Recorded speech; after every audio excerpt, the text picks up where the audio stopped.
अपमान मत कर नारियों का, इनके बल पर जग चलता है। पुरुष जन्म लेकर तो इन्हीं की गोद में पलता है। जी हाँ दोस्तों, वेलकम टू द चैनल रॉबिल द सर्फर। और आज मैं आप लोगों से बात करने वाला हूँ नारी शक्ति के बारे में, वीमेन एम्पावरमेंट के बारे में और रिस्पेक्टिंग वीमेन के बारे में। जी हाँ दोस्तों, हम कभी भी जहां भी बात करते हैं वीमेन की, कभी भी बात करते हैं वीमेन की, हमारे मन में अलग अलग तरह के विचार आते हैं, अलग अलग तरह की भावनाएं आती हैं। कोई लोग बोलते हैं कि जो लड़कियां हैं अपने आप को घमंडी समझती हैं, कहीं ये बोलते हैं कि वो पावर मिलते ही बहुत ज्यादा एरोगेंट हो जाती हैं, कहीं ऐसा भी सोचते हैं कि उनका एटीट्यूड बदल जाता है।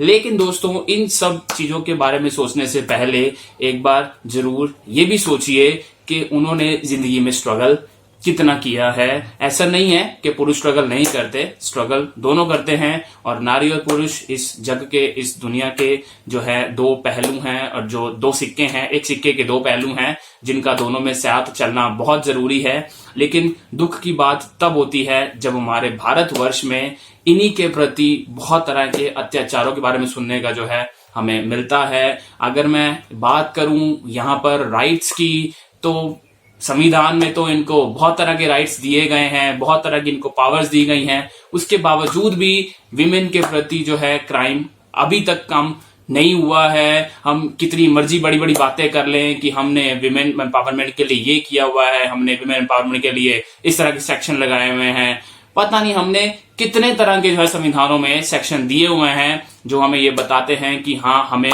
विमेन के प्रति, हमें नारी के प्रति कोई क्राइम नहीं करना चाहिए। लेकिन इन सब के बावजूद भी हमारी इस जो है सोसाइटी में बहुत सारे उपद्रवी तत्व हैं जो हमारी नारी शक्ति को बिल्कुल भी जो है इज्जत नहीं करते, और उनके लिए सिर्फ ये एक यूज करने का तरीका है, एक यूज मात्र करने का तरीका है, जिनके लिए सिर्फ नारी का मतलब जो है उनको फिजिकली यूज करना होता है। पर दोस्तों, एक बार उस कविता के बारे में जरूर सोचकर देखिए जो कविता मैंने शुरू में आपसे शेयर करी, कि अगर हम बोलते हैं कि नहीं, लड़कियां जो है लड़कों से आगे नहीं हो सकती, या लड़के जो है कभी भी नीचे नहीं हो सकते, तो आप ये सोचकर देखिए कि चाहे लड़का हो चाहे लड़की हो, उन्होंने सबने बढ़ना उस नारी के दम पर ही है, उस नारी के बल पर ही है। चाहे वो माँ हो, चाहे वो बहन हो, चाहे वो हमारी दादी हो, चाहे किसी को भी ले लीजिए। अगर व्यक्ति जन्म भी लेता है तो उसी नारी की गोद में ही लेता है। लेकिन दुख तब होता है जब इन सब जो इन्फॉर्मेशन होने के बावजूद भी, इन सब बातों सुनने के बावजूद भी हम इन बातों को अनसुना कर देते हैं,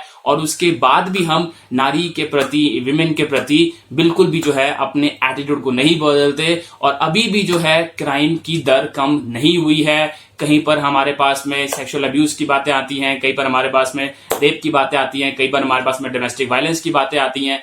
क्या है फायदा उस चीज का? अगर हम राइट्स बना रहे हैं, अगर हम कागजी पेपर पे कार्रवाई कर रहे हैं, उसका क्या फायदा? अगर हम बात करते हैं कि अगर विमेन्स के प्रति केस दर्ज होते हैं तो कितने केस जो है निर्णायक नतीजे पर पहुंचते हैं? शायद बहुत कम, शायद 1%, 2% या 3%। मेरे को इस बारे में जानकारी नहीं है, मैं इस बारे में कुछ नहीं बोल सकता। लेकिन मेरा इतना मानना जरूर है कि हमारे भारत में कितने ही ऐसे केस होंगे जो भी लंबित पड़े हुए हैं, और उसमें भी जो है अभी तक ऐसे भी केस हैं जिसमें शायद उस व्यक्ति की मौत भी हो चुकी होगी, जिसको अभी तक जो है कहने का मतलब उसको रिजल्ट नहीं मिला है कि हाँ उसके फेवर में था या अनफेवर में।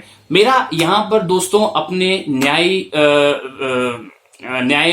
कह लीजिए जुडिशियल सिस्टम के प्रति मुझे कोई कंप्लेंट नहीं करना है। मेरे को सिर्फ इतना आप लोगों से बात करनी है, मुझे आप लोगों को सिर्फ इतना सा जो है प्रेरित करना है कि please try to respect the women and give respect to the women. और अगर हम बात करते हैं कि चाहे वो, अगर हम किसी दूसरे औरत के बारे में अगर गलत विचार रखते हैं, तो हम ये भी सोच कर देखें कि लेडीज हमारे घर में भी होती हैं, नारी हमारे घर में भी होती है, चाहे वो बहन हो, चाहे वो माँ हो, चाहे वो बेटी हो, चाहे वो दीदी हो, कोई भी हो। अगर हम किसी दूसरे के बारे में गलत सोचते हैं तो हो सकता है कि वो चीज हमारे साथ भी हो सकती है। तो फिर हम ये भेदभाव क्यों करते हैं कि सामने वाला मेरा भाई, मेरी बहन नहीं है, सामने वाली मेरी माँ नहीं है, सामने वाली मेरी जो बेटी नहीं है? Why we have always wrong feelings for the women? हाँ, मैं इतना जरूर मानता हूं कि कभी कभी हमारे पास सुनने को ये आता है कि विमेन्स को एक्स्ट्रा राइट दिए जाते हैं पुरुषों के प्रति, लेकिन उसके बावजूद, राइट्स मिलने के बावजूद भी उनकी सिक्योरिटी में कोई बढ़ावा नहीं हुआ है, बल्कि क्राइम रेट अभी भी उतना ही है। क्यों ऐसा? क्योंकि हमारे समाज में अभी भी मानसिकता नहीं बदली है। अब मानसिकता एक दिन में तो नहीं बदलेगी। अगर आप मेरा वीडियो देख रहे हैं और आपको मेरा वीडियो सुनने के बाद लगे कि हाँ यार बंदे ने बताया तो है, लेकिन होगा क्या? अब मेरा वीडियो एक दिन अच्छा लगेगा, 2 दिन अच्छा लगेगा, आप 3 दिन भूल जाएंगे उसको।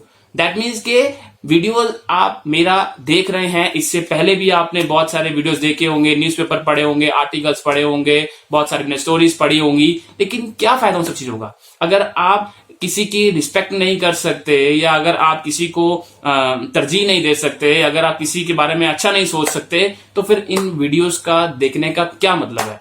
आप बहिष्कार कर दीजिए, उससे बढ़िया तो आप सिंपल बोल दीजिए कि नहीं हमें सुनना ही नहीं है। दैट मीन्स दोस्तों, मेरा यहां पर इतना सा मकसद है कि please give what they deserve और please respect them, so that we can improve our society, so that we can improve the security for the women in the country, चाहे वो हमारे घर में हो, चाहे वो हमारे पड़ोस में हो, चाहे वो किसी तीसरे व्यक्ति के घर में हो, चाहे वो कहीं की भी बात हो, है तो बात इस समाज की ही ना। अगर हम भारत में 135 करोड़ लोग रहते हैं तो हम सभी आपस में ही कहीं ना कहीं जुड़े हुए हैं, एक देशवासी हैं, आपस में सिटीजन है, एक ऑनरेबल सिटीजन है इस कंट्री के। तो हमारा सबका दायित्व बनता है कि हम अपने देश में जो है क्राइम को कम से कम करें। अभी भी सुनने में ऐसा आता है जब हमारे पास में नवजात बच्चियों के साथ, कह लीजिए छोटी छोटी बच्चों के साथ भी हमारे पास में रॉन्ग एक्टिविटीज करने सुनने को देखी जाती हैं, मिलती हैं। क्यों ऐसा? क्योंकि वहां पर भी प्रॉब्लम क्या आती है कि हम अपने आप को जो है क्रिमिनल थिंकिंग से, या कह लीजिए क्रिमिनल साइकोलॉजी से खुद को अभी तक नहीं उबार पाए हैं। दैट मीन्स कि जो हमारी सोच है अभी भी बहुत संकीर्ण है, अभी भी बहुत नैरो है। वाई? बिकॉज हम लोग पढ़े लिखे तो हैं, but we are not properly knowledgeable. हम लिटरेट तो बन गए हैं, एजुकेटेड तो बन गए हैं, लेकिन नॉलेज हमें फिर भी नहीं है। क्यों? कहने को हमारे भारत में 70% लोग, 74% लोग क्या हैं? लिटरेट हैं, पढ़े लिखे हैं, एजुकेटेड हैं, लेकिन उस एजुकेशन का क्या फायदा जहां पर हमें लड़कियों की, हमें नारी की, हमें इज्जत करनी ना आती हो। तो दोस्तों, मैं इसी वीडियो को यहीं इसी के साथ विराम देना चाहूंगा कि please please please try to help in getting women empowerment, try to get them proper rights, they can exercise their rights so that they can protect themselves against the crimes। क्योंकि जिंदगी में किस समय किसको प्रॉब्लम आ जाए, चाहे वो मेरी, हमारी, किसी की भी बहन हो, बेटी हो, माँ हो, हमें उन सब के प्रति एक अच्छी जो है फीलिंग रखनी है, हमें सबके प्रति एक जो है अच्छा एटीट्यूड रखना है, और हमें इस भारत में, इस देश में रहने वाले जितने भी ऑनरेबल सिटीजन हैं, वीमेन हैं, उन सब की हमें जो है सिक्योरिटी में पूरा जो है कंट्रीब्यूट करना है।